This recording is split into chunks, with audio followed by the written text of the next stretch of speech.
नमस्कार. श्री स्वामी समर्थ. ज्याचं मन स्वामींच्या चरणी एकरूप होतं त्याचं जीवन कधीच रिकामं राहत नाही. प्रत्येक दुःख हे शिक्षण देतं आणि प्रत्येक यश हे स्वामींचं वरदान असतं. मनात सातत्यानं श्री स्वामी समर्थ नावाचा जप चालू असू द्या, कारण ते नावच संकटावरचा अमोघ उपाय आहे. सत्य, संयम आणि श्रद्धा या 3 गोष्टी मनात ठेवा. बाकी सर्व मी सांभाळीन, असं स्वामी महाराज म्हणतात.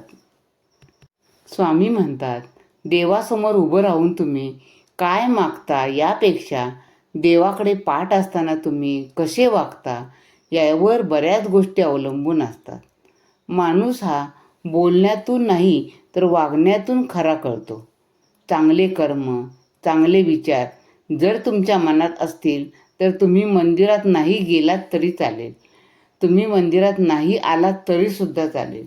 पण तुमच्या हृदयातल्या मंदिरात जर अंधार असेल तर तुम्ही जगाच्या पाठीवर कोणत्याही मंदिरात कितीही दिवे लावलेत, कितीही पाया पडलात तर त्याचा काहीच उपयोग होणार नाही. एक गोष्ट नेहमी लक्षात ठेवावी, आयुष्यात आपण किती खरे आणि किती खोटे आहोत.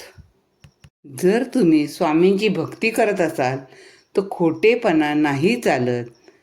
जे काय आहे ते खरे आहे. स्वामींना सगळं माहीत असतं. तुम्ही जेवढे खरे असाल तेवढं स्वामी तुम्हाला मदत करतील.